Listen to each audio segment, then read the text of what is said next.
Hello and welcome to Cloverbud's Photography Night for Ontario County. My name is Cindy Harnett. I'm a volunteer leader primarily for the Rabbit and the Bug Project, which is entomology. And we also have Emily here tonight. Hi, everybody. Like Cindy said, my name is Emily. Just recently moved to New York.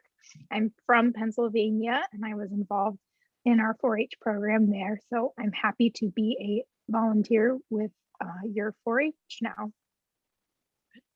And then no introductions needed, but we also have Sarah Wilhelm with us tonight. Who everybody should know. So what we're going to do tonight is talk about photography, some of the different types of photography. We're going to see a short 4-minute video on wildlife photography. I'll talk about the elements of a photo, and then we're going to talk about the challenge that is going to be out there for members in Ontario County and some additional resources. So let's start with what it's like to work with a professional photographer. So take it away, Emily. So as Cindy said, I'll be covering a little bit about my experience with a professional photographer this past November. So if any of you had joined us for our show and tell Zoom, you probably remember that my show and tell item was my save the date that I had just created and mailed out. So when you're getting married, you send a save the date. So your attendees know what day they need to block off in order to come. And usually you get pictures taken for those save the dates. So James and myself had our picture taken this past November, and that was my experience with a professional photographer. So I just wanted to touch on a few things that I learned that I could share with you. So one thing that we learned was location changes. So if you are taking photos, a fun thing to do is to change up your location. So we had 2 locations. Our first one on the right-hand side was at my brother's farm. And then we changed locations over to a lake that was nearby. So they were only about 5 minutes apart, but it can make for a wide array of photos. Another aspect that we learned was posing. So our photographer helped us do these poses. It's not something that we thought of by ourselves. She had a lot of great ways to pose us so that we looked good for our pictures. So on the left-hand side, that was at the lake, she was having us run. And then in the middle there, up on his shoulders, which was fun. And then on the right-hand side, we're walking away from the camera, which seems a little different when you first look at it, because normally you would be facing toward the camera, but it's fun to look at different poses that you can do and how they turn out. Another thing that I had learned from our photographer was the use of props. So there on the right-hand side, I brought a metal E along. So James' last name starts with an E. So it was appropriate to have a prop with an E.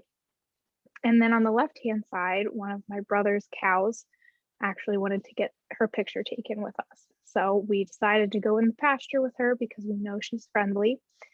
And she came up for some more pictures. So it's nice to have props around you. You can really spice things up depending on what you choose to use for your props. And then another thing that I thought was interesting was just looking at perspective and a black and white picture versus just a regular colored picture.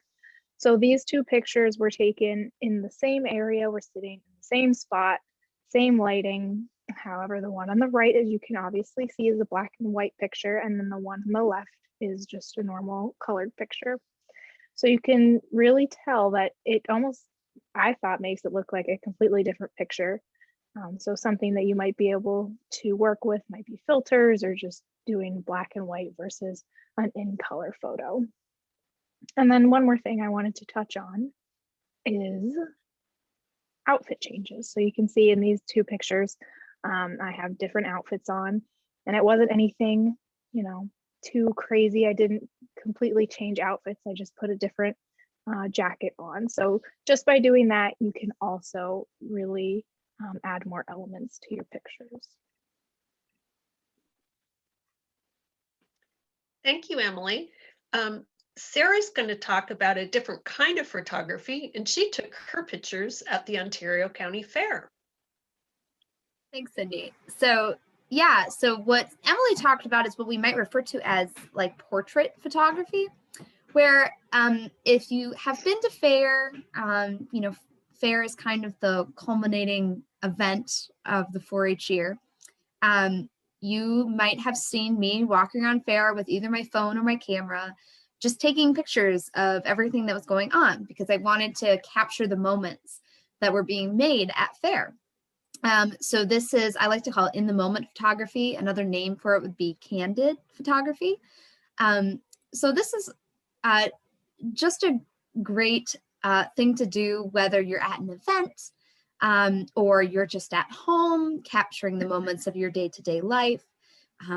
This would be something like if you had pets and were taking pictures of them doing something cute. This would be candid photography. So you can see you still use a lot of the elements that Emily talked about in candid photography, except that nothing is posed. So you're not going to do outfit changes. You're probably not going to have props. You're not going to have a lot of control over the location because it's just going to be wherever anybody happens to be at the time.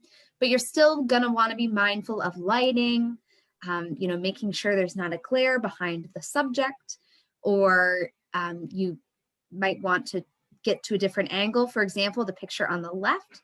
Again, I just was walking around during the rabbit show, and this 4-H'er named Luke was taking his rabbit decathlon test as part of his rabbit event that he was taking part of. And it just looked like his rabbit was helping him with his test. So I crouched down so that I could get a good angle and really see the rabbit's face and Luke's face as he was concentrating on the test. And thankfully the sun was over the top of the building, so it wasn't in my way for the photo, but we still had plenty of light. So it made for a good candid picture. Again, not professional quality, but still a good picture. And, you know, maybe one I could even put in fair if I was a 4-H'er. Another picture example is the one on the right. Again, the sun didn't work out quite in my favor that time. As you see, there's a bit of a glare, but it still was a really nice moment at the fair where everybody was sitting on the railing watching their friend show chickens. And so it was a nice moment that I wanted to capture.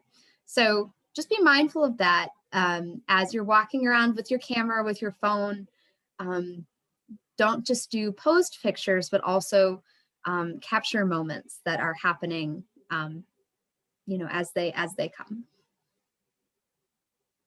Okay. Thank you, Sarah. For our next example of type of photography, we're going to learn about wildlife photography. This is a video. It's about 4 minutes long. The photographer at the time he was talking to us was 13 years old. And by now he would be about 16, but he's already a professional photographer at age 13. So this is from Josiah.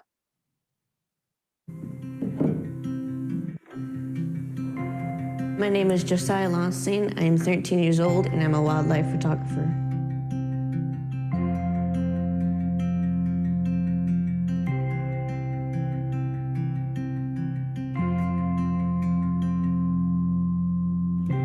My most favorite part of being a wildlife photographer is being out in the wilderness and getting to spend time with all kinds of animals. I started using my dad's backup camera when I was 5. I guess when I was 7, I probably took it more seriously.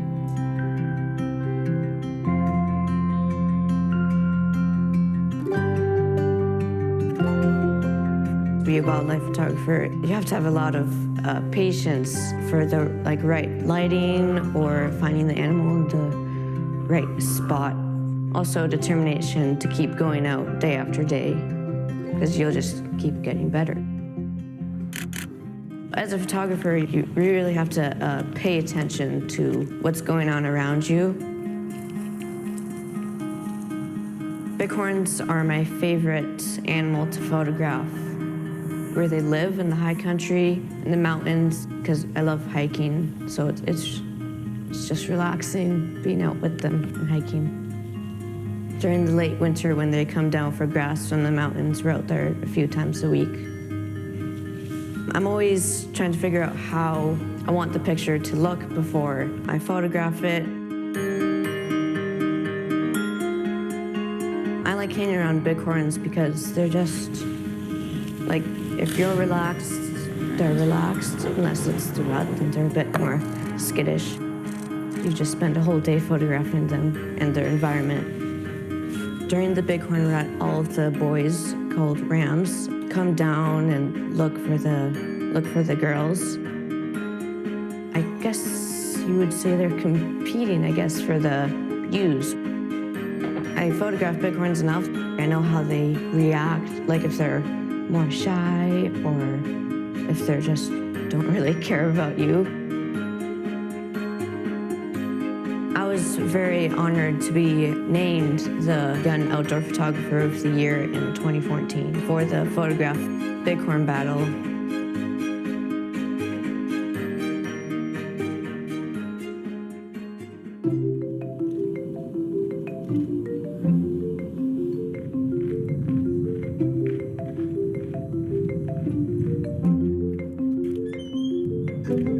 This year, I was awarded in Wildlife Photographer of the Year for the third time with my picture, Raindrops, and that one is currently on exhibit in the Natural History Museum in London. In December, my picture opened on exhibit in the Royal British Columbia Museum and the Royal Ontario Museum. I'm really honored that my picture will be seen by so many people and that it's going to be alongside a lot of photographers that I admire. Probably my best advice for anyone getting into photography would be just to photograph what you love, and it shows in the pictures, and always go out and take your camera.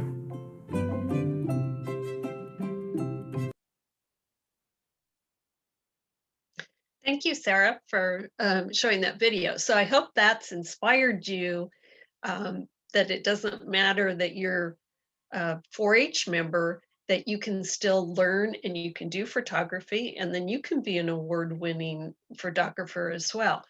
So taking what all three have said, so what Emily said, what Sarah said, and what Josiah said, some of the real critical things you have to think about when you're taking a picture is, number one is the lighting, because good lighting can make a wonderful picture and bad lighting can ruin a picture.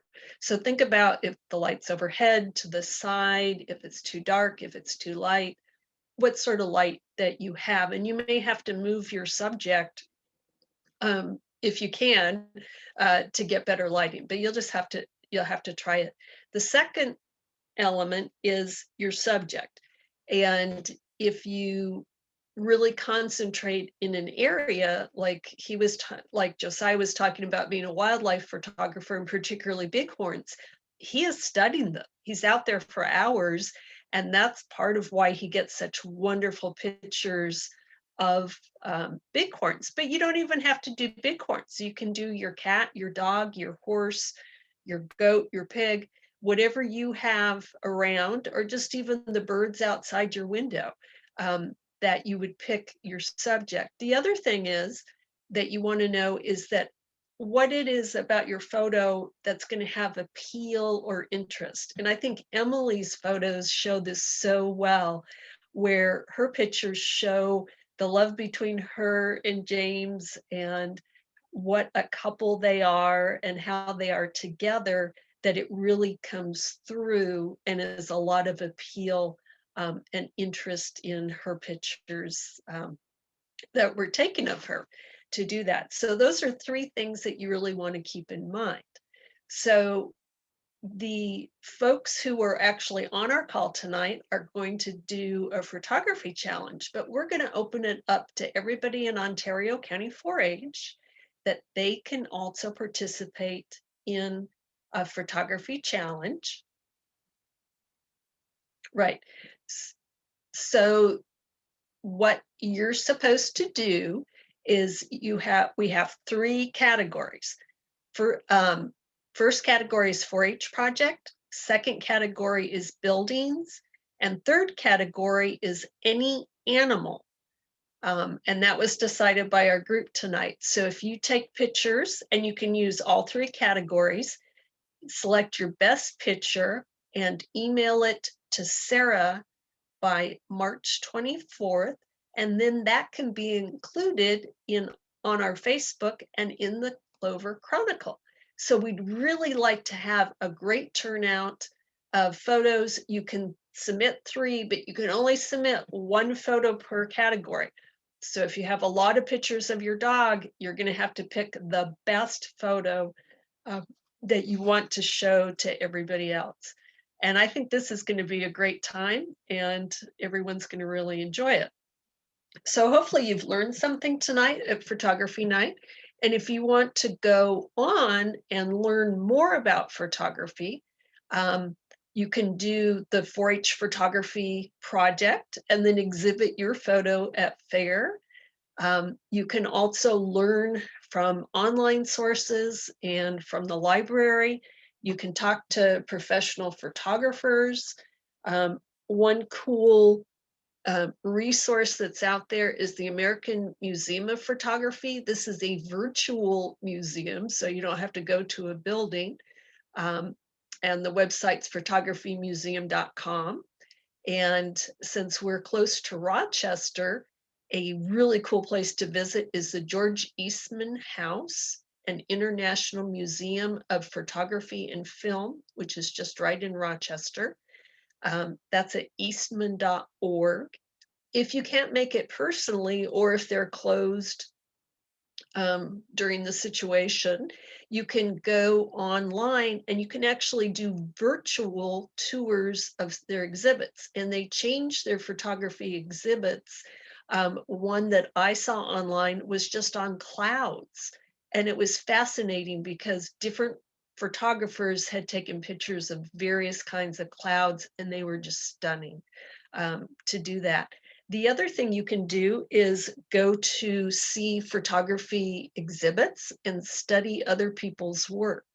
Hopefully you'll get to see everybody else's work who sees this video and who does our challenge.